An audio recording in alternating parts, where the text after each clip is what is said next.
Hi, everyone, and welcome to the HR and Payroll podcast. My name is Imran Sajid with SAP SuccessFactors.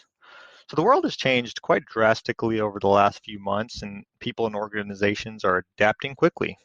As someone who's really focused on the HR and payroll world, I'm learning something new every day and am openly challenging my views and looking to learn. So, as part of this exploration, I decided to start this podcast to have meaningful conversations with experts in the field, and I wanted to share those conversations with others. So, my goal is to produce an easy to consume podcast discussing various and relevant topics available at least once a month. I'll have 15 to 20-minute conversations with a variety of guests that could include customers, influencers, partners, or colleagues that can provide valuable insight to the ecosystem. Joining me today is one of the top payroll consultants in the SAP SuccessFactors space, Mike Timm from Integrated Consulting Group. Mike and I have known each other and been friends for many years. We both volunteered with the SAP Americas User Group, or ASUG, and we've also spoken at many conferences and events over the year. Thanks for joining me, Mike. Hey, thank you, Imran. I'm really happy to be here. Looking forward to our discussion today. It's a topic that I'm seeing more of, so I'm excited. Yeah, definitely. So, Mike, there's been a lot of change in the world in 2020, to say the least. Usually I see you a couple times a year, which I always enjoy, but unfortunately this year I haven't been able to. Actually, you know what? We did get to meet in January at the ASUG volunteer meeting, although I will say that feels like last year.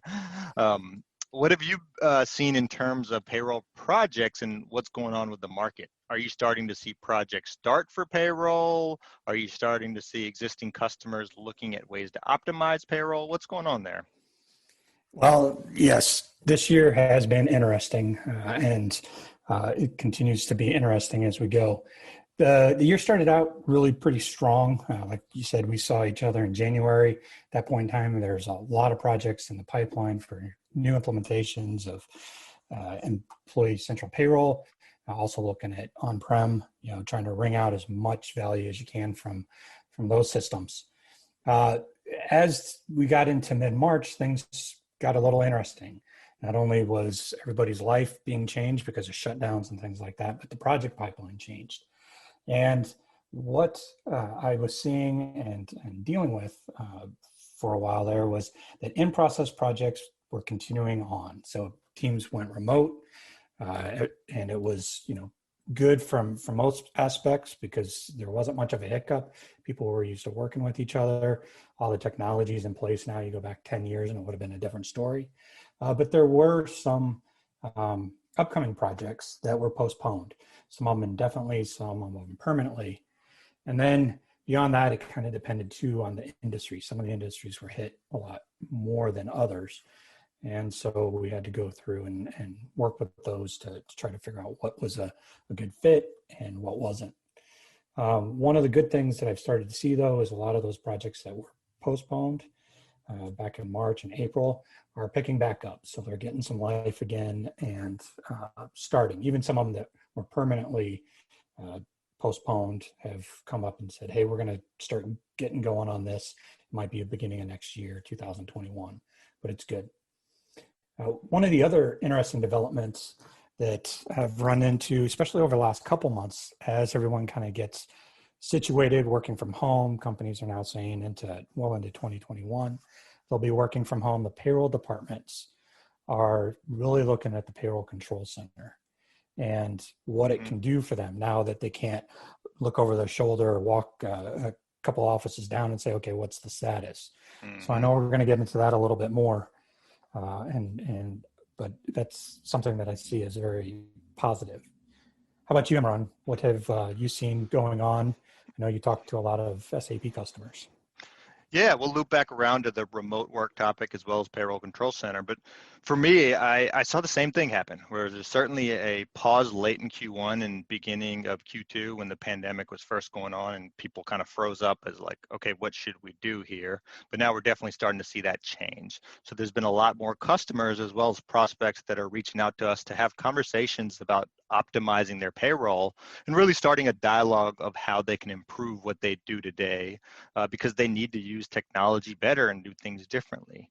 So it's been a little bit shocking to me to see how many large global companies have reached out to us about their global payroll needs over the last few months. And the funny thing to me is that in those type of deals, our primary competition a lot of times ends up being a vendor that's using an SAP system to provide payroll services. So that makes it very clear to me when it comes to large enterprise payroll, especially global, SAP is still very much the market leader and a go-to vendor. Anyways, that's a topic in and of itself and for another day. But switching gears a little bit, now that so many people are working from home, and you alluded to it a little bit, and that doesn't seem to be changing in the immediate future. So given that fact, for me, the types of conversations are changing quite a bit. So in my latest LinkedIn article, I talked about how prior to COVID, I never really got the question from anyone in a payroll department asking me about, can I run payroll from a tablet? And that's definitely changed over the last few months. So it got me really thinking about how much the world has changed and ways to do things differently and actively exploring those. Have you also been having those type of conversations where people haven't expressed an interest to do payroll differently now that they are sitting at home, like you said, and has that been a driver for change in the uptick in interest in payroll control center? Yeah, it's funny you mentioned the tablet and being able to do those types of things, just because I hadn't heard much about that in the past. But now all of a sudden it's like, with a little bit of skepticism, can we really monitor our payroll process? Can we really start our process on a tablet and looking at that? And yes, you can. And that's the beauty of the payroll control center. And there isn't any extra technical wizardry to implement the payroll control center. Once you have the payroll control center, you can use a variety of devices. Some are going to be more easy on the eyes using a computer or tablet. You could even use your phone if you're able to see that, like my kids can a lot better than I. But there's a lot of opportunity there. I did want to say I did enjoy your article, and I hope all your listeners have had a chance to read it. If not, they should go out and take a look at it, because it does take you through a journey. And that was one of the things I really liked about it is it talked about, hey, here's all the what ifs and some of the questions that go around things, but you don't have to think about future state. These are things that are available now through the payroll control center. What do you think about that, Imran? Yeah, thanks, Mike. I appreciate that, and I appreciate your early insight into my article as well. So it's definitely a reality that PCC allows companies to work differently, and not necessarily just about the convenience of using one of those devices, right? Not just sitting on your couch and doing it, but to put an entire framework around remote work, from being able to have visibility on what everyone else is working on without being able to walk over to their desk, to be able to enter notes and attachments so you have that transparency and auditability, to being very clear on exactly where everything stands in the whole payroll process. So to me, it's awesome that we're seeing an interest on people being open to doing payroll differently, because that's historically been a group that's so resistant to change. So let's dig into that a little bit more. I know you've implemented Payroll Control Center for customers. We, being SAP, have tried to make improvements to make it easier to implement, and we're still working on that with even a big update planned for the next few releases. Can you talk a little bit about your experience implementing Payroll Control Center? Yeah, and to be honest, the introduction of the Payroll Control Center configuration simplification here a couple of years ago made a huge difference. Right there, it became much, much easier to put it in place. And the implementation process became very straightforward and a lot quicker. It's there was less technical ease to it, which was kind of nice. The projects, they still revolve mostly around identifying and building the useful KPIs and policy validations for the payroll department. So what are the types of audits that I want it to be notified about? What actually means something to me? Yeah. And that's that blueprinting that and identifying those can take quite some time. SAP delivers quite a few. And then those you can go and create your own, and it's really just a matter of trying to narrow those things down so it's meaningful. Change management, I Mm-hmm. think, is one of those things that there's a challenge sometimes, but once the once someone sees how the processes work in the payroll control center and any changes, it ends up you end up with a lot of smiles. So I think that the simplification on the process. So if your group has relatively inexperienced people all the way to very experienced people, everybody likes it. You can see exactly what's going on, especially since we're trying to shift the workload from payroll day or the couple days that payroll is actually being run to the previous week or the previous 2 weeks since we ran payroll last, the regular payroll last. We can start shifting the workload. Hey, we're catching missing master data or other types of items that are causing us issues. We no longer have to wait and try to resolve those. So it really helps by pushing that forward prior to payroll day. Another thing that I'm seeing a lot of individuals really like is being able to see what the status of the payroll is. So the dashboard style view, I'm not sure if that's the SAP technical name of it, but the dashboard provides you where are we in the process. You can go in and see how many alerts, who has those alerts, those types of things, all without having to attend a status meeting or make phone calls throughout the day. So especially with the remote working now, it's much easier just to go look periodically and see where things are, especially if you're a manager, because you want to know that, hey, we're moving towards our end goal of finishing this up. As we talked a little earlier, I have been seeing a big uptick in questions about the payroll control center. The difference in the past, a lot of the inquiries from the different payroll departments were they were trying to get information about it. They were just trying to get comfortable, figure out what kind of value did it give them, the way they were doing things. And more recently, they've taken that type of information from the last 2 or 3 years. And now they're saying, okay, we saw it before. We didn't know how much value it'd bring us at the time. But now we know we have these different pieces and it will actually help streamline, make us more efficient. Especially as you have kids at home and other things, all the different juggling of activities during business hours. More people are working kind of off hours, and it'd be nice to know the status without having to bother someone during off hours. Also, like we talked a little bit about, we can start the process from any device. So when we know we're ready, hey, all the alerts have been worked through. Now we can move on to the next step. The manager, payroll manager can go in and kick that off. And those pieces can be done from any device, which makes it a lot easier. I'd also say that we can accomplish a lot of this stuff without sending even an instant message. So because we know here's the alert level that we were at 9 o'clock in the morning, here's where we are at 4 o'clock in the afternoon, we can go through and say, okay, we've completed this, we're ready for the next step. And it's really quite nice. And a lot of places that I'm talking to right now really are looking at that kind of flexibility in the hours that they're working, but also pushing more workload for the front end because there's so much going on payroll days that they want to be able to tackle. And really, what's not to like? It does make it. It is a prettier user interface, which is nice, but the actual functionality is great. I was going to ask you, Imran, what can you tell me about some of the upcoming items that SAP is focusing on for the Payroll Control Center? Yeah, appreciate that, Mike. So I'm actually very excited about our roadmap on PCC, and I can't wait to share more about it. Some of the updates that are coming out in the next few releases are really the culmination of multiple years of effort with a lot of customer feedback incorporated into it.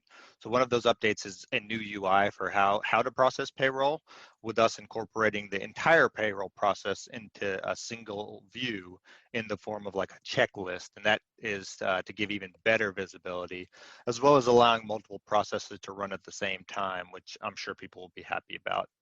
The second thing we're doing is something I referenced earlier, which is making it even easier to set up and providing more capabilities to the end users so customers can maintain it themselves. So post go live, that includes being able to create payroll alerts using a configurable framework.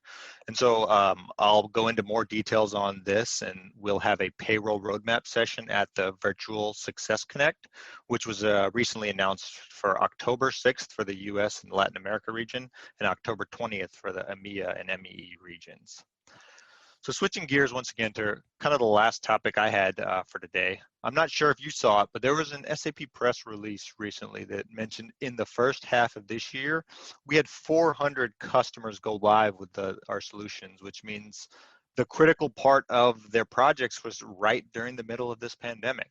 And to me, that's phenomenal. And it really goes to show that the people and companies that are doing these type of projects remotely are able to do so in those key go live phases.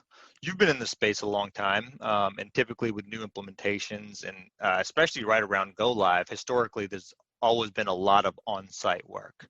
Now, given what we've seen with the pandemic, how much people have adjusted to working from home, the tools available, do you see this continuing, or do you think people will eventually kind of return to their old ways? Have you found the ability to work remotely and successfully deliver a payroll project to also be true?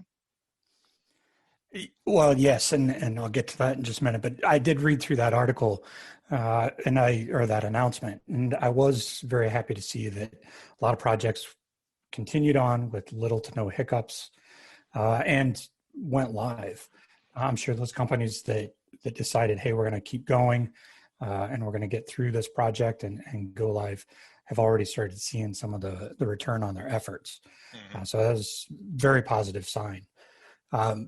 Now, kind of moving on to the other piece of that is, yeah, when I first started consulting, it was almost always on-site work. I mean, it's one of the first projects I had. I was doing some dial-up, so it's been long enough ago that was the way we connected to the company.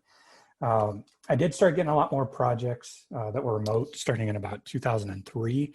I was one of the lucky ones. I don't think as many people had remote work at that time, but you know, one of the benefits of remote work is most companies will see around a 20% decrease almost immediately in the cost of the project because you eliminate travel. You also gain flexibility in scheduling because there's, you know, Right. everyone's available. They're not traveling, or like a lot of consultants on Fridays, that's when they would have to catch up on all their errands that had to be done during regular business hours, weekly business hours. The other thing too is the online tools to run remote projects have improved significantly, and you know that's accelerated over the last few months. We've seen the number of rollouts from some of the different vendors for group chats and video calls and all that kind of thing. It's been amazing what they've been adding on to some of these products. And you know, there are times that having on-site presence is still good during a project, and you know, I'm looking forward to being able to do that coming up. Yeah. It'll be kind of interesting to see when that starts happening, but I think it'll be more focused. So do you really need to? Yes, no, you know, how is this going to help? So I think that overall, I think that management has been seeing the remote projects and all the benefits. Employees in general, I think, are typically happier. They still have some things to figure out with others being at home and that kind of thing. But I think just the availability, the flexibility, we don't have commute times anymore. Right. And, you know, we can reach out very, very easy.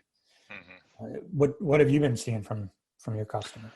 Yeah, it's really interesting because for so many years, people were just used to doing the things the way they always have, which is in person in many cases. And that's true for people running payroll, right? They come over, look over shoulders, they run payroll, as well as implementing new software. So you have a transformation project and you're going to have your consultants there in person. So to me, delivering a remote project is no longer a, can we make this work, or a proof of concept? we saw it firsthand. We faced one of the most difficult tests, and that's during a global pandemic, and we still saw a lot of success stories. It does require working differently, but like you said, the tools that exist today, they already allow for it, and they're going to continue to improve. So people will get even more used to it, and working remotely should be a completely viable way of delivering a project. So I'm looking forward to kind of seeing how things adjust and go from there. All right. Well, thanks a lot for joining me today, Mike. Really appreciate all of your insights, and I thoroughly enjoyed the conversation. Looking forward to the next one.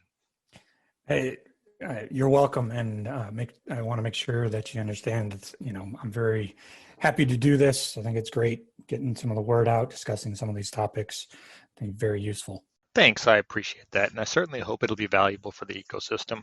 My article, as well as other items referenced during our discussion, are included as links in the podcast details, so certainly check those out if you're interested.